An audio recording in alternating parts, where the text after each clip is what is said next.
તો આપણે દુકાને વસ્તુ લેવા આવ્યા છીએ પ્રોગ્રામની બધી.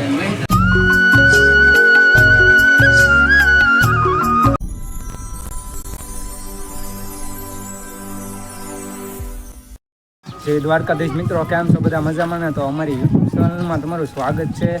અને આજે આપણે જવાનું છે વાડીએ, વળિયા ઢોકળીનો પ્રોગ્રામ. પણ પહેલાં આપણે ભાઈબંધ સાથે મળીને વસ્તુ બધી લેવા જવાની છે. વસ્તુ લઈને બકાલું લેવાનું છે. તો આપણે મરસાને એવું લેવા આવ્યા છીએ, પ્રોગ્રામ છે.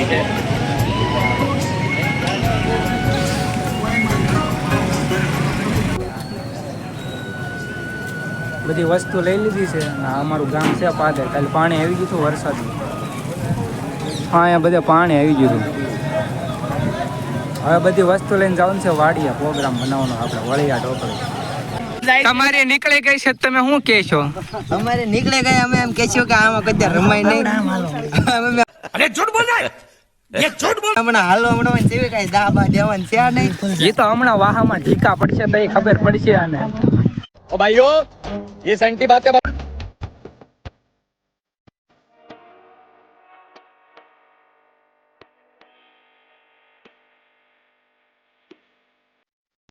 પછી તો ખેતરમાં રમીને આપણે સાંજકમાં આવી ગયા વાડીએ. અને આવીને પહેલાં કામ કર્યું બકાલું સુધારવાનું. અને આ ભાઈએ તો લીધું પહેલું કામ સિંગ ખાંડવાનું ખાવણીમાં.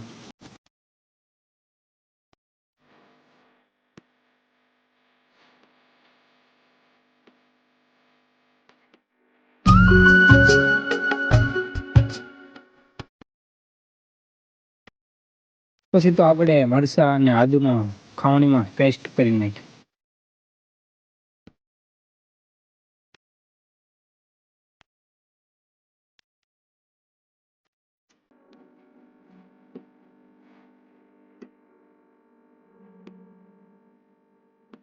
અને પછી ગૌતમભાઈ લોટના ઝીણા ઝીણા ટુકડા કરીએ.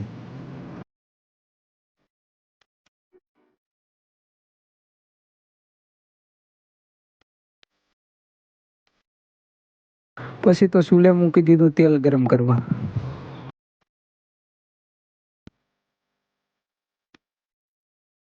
પછી તો જે ડુંગળીનો પેસ્ટ કર્યો હતો તેને ધીમા તાપે આપણે નાખ્યું તપેલામાં ગરમ કરવા.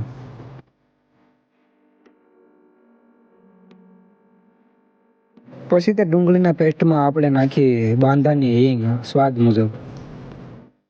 પછી સ્વાદ મુજબ આપણે હળદર પણ નાખવાની છે. અને પછી કટરમાં કાઢેલો ટમેટાનો પેસ્ટ જે આપણે ડુંગળીમાં ઉમેરવાનો છે.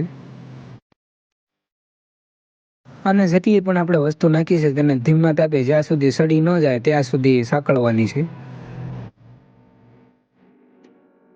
અને પછી તેમાં પંજાબી ગ્રેવી મસાલો, દળેલું જીરું, કાશ્મીરી મરચું, લવિંગ અને ખાંડેલી હિંગનો ભૂકો પણ તેમાં નાખવાનો છે.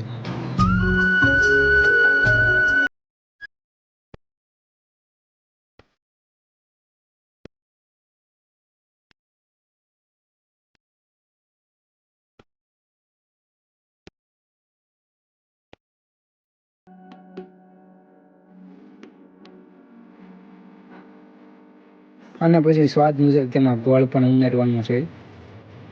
એ આપણે ઉમેરી દીધો.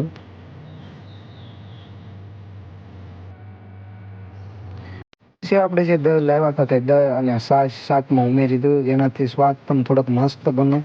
અને તમને ખબર તો છે ગુજરાતી હોય એટલે એને સંભારા વગર તો હાલે જ નહીં. એટલે આપણે સંભારો પણ બનાવી નાખ્યો અને પાપડ પણ શેકી નાખી. લ્યો, આપણું બની ગયું વળિયા ઢોકળીનું શાક, મસાલાથી ભરપૂર અને સ્વાદથી પણ ભરપૂર.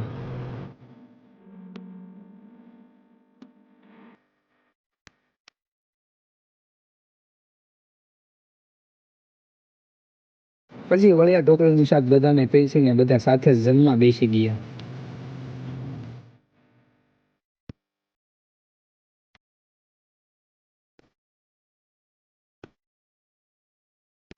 તો મિત્રો, વિડીયો ગમ્યો હોય તો વિડીયોને લાઈક, શેર, સબસ્ક્રાઈબ કરી નાખજો. આવજો.